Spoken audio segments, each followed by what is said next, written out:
morning, everyone. Just what we thought had melted came back again. At this point, you can't even see where the driveway is. It's just all blown by snow. And at the top of this tree, right there, is an eagle. He's hiding up there. Let's see if I can go around and get you a better look. Okay, first off, deck is nicely cleared up. Can't shut the door all the way. The handle froze on this side for some reason. But up in there, top of that tree, what a gorgeous sunrise.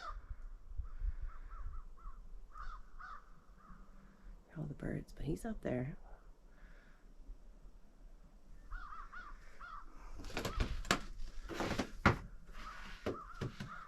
Oh, it's so pretty.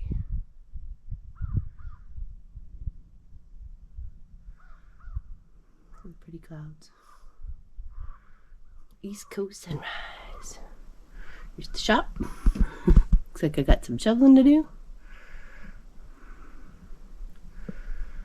It's nice and quiet this morning. Except for birdies. The moon is in the sky too. It's got a sliver of the moon.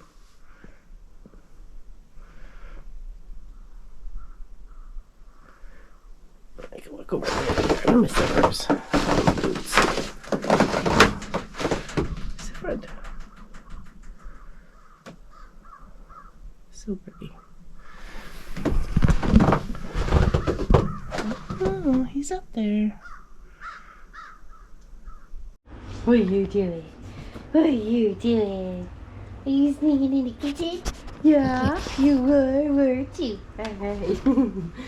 Alright, about to make, it's garbage recycle day coming soon, can you tell? Okay, about to make some homemade French fries. Okay, got the taters here, I gotta chop them up. I've got my pot all nice and clean and ready for a batch of vegetable oil. Okay, and I've got my thermometer here as well. Okay, so which I'm gonna turn on and make sure this pot of oil, we're probably going to bring it about to here. We've had this for a long time. This was actually a gift from one of our fans of the Mom and Pop Quilt Shop. She gifted this to us and we absolutely love it and have used it. You can tell it has been used and abused. It is clean though. I have scrubbed literally as much as I can scrub on that. So I will fill this with oil, not fill, but put it pretty much about there or a little less. And it's going to come to $3.75. I'm going to make 3 batches because this pot is not big enough to necessarily feed all 3 of us at once.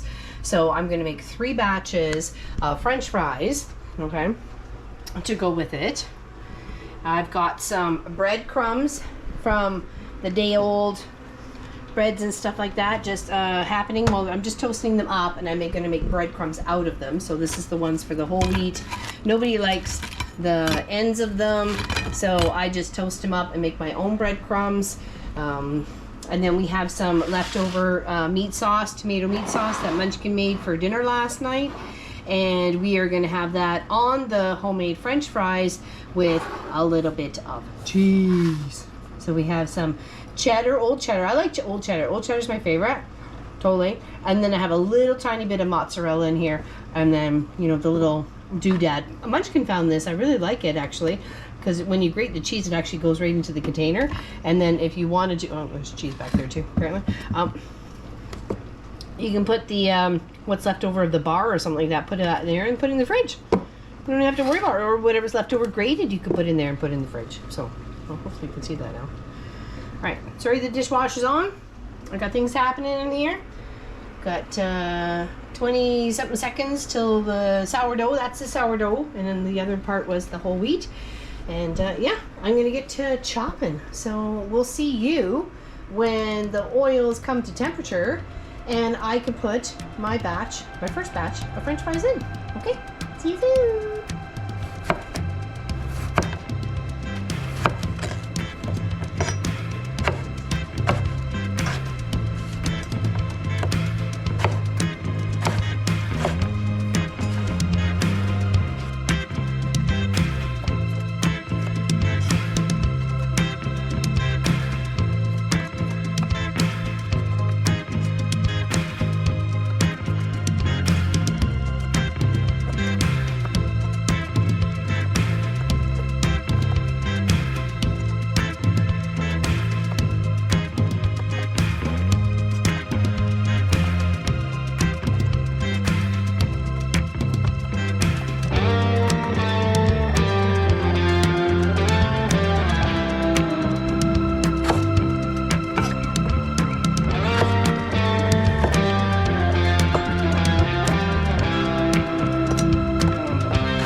Okay, it says 263 on the temperature. We are waiting for that to get to 375 before we put our fresh cut tatars into the oil. And as soon as it gets up to temperature, I will turn on the overhead fan and open up the window just to make sure there is enough air circulation within this zone to fry some taters. All right, we'll see you when it gets to temperature, and we're putting some in. Okay, I have my little wire basket filled up with potatoes. It has reached its, oops, I dropped to temperature, and now I'm just going to gently, that is the beef heating up.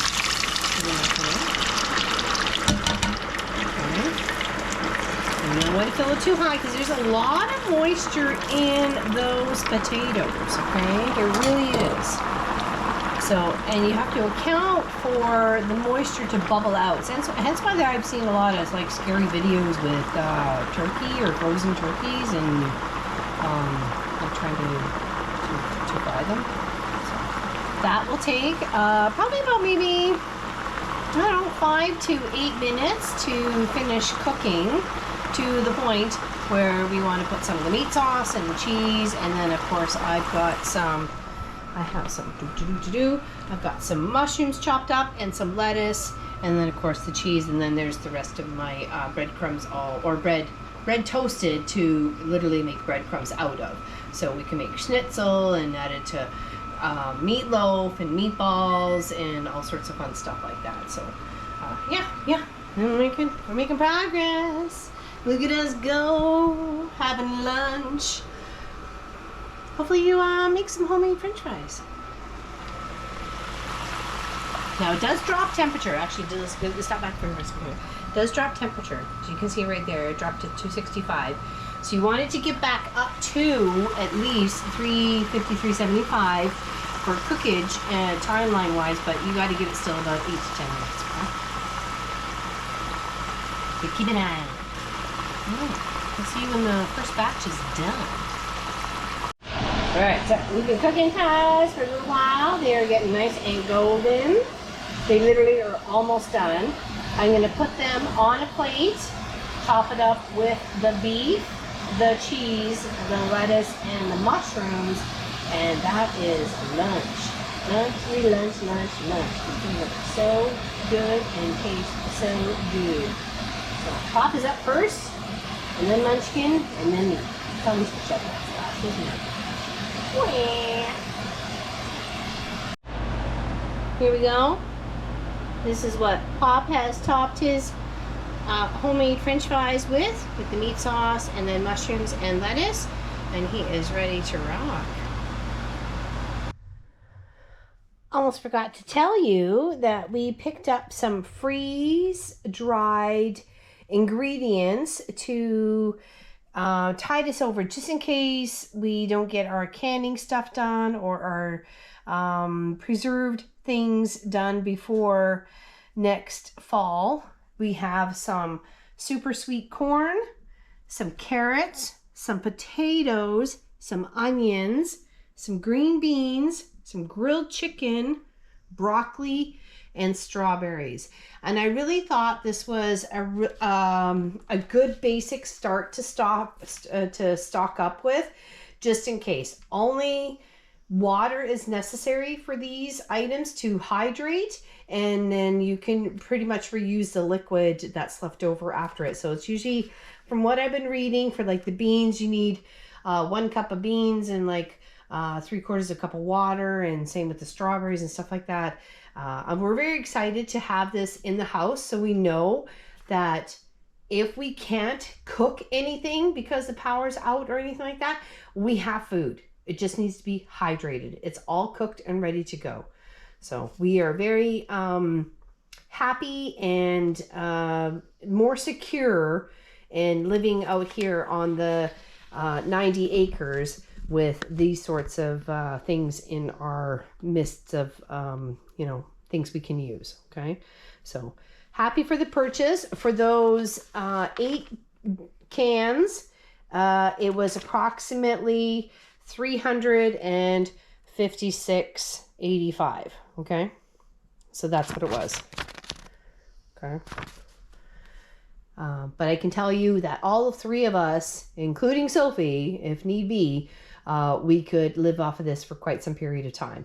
So it's all freeze dried. This is actually something that we have considered doing ourselves as the Home and Hearth Living channel, is freeze drying our own goodies, and maybe that might come to effect. You just never know. But I'm glad we have this as a backup, considering we had to get rid of all of our canning. Thanks, everybody.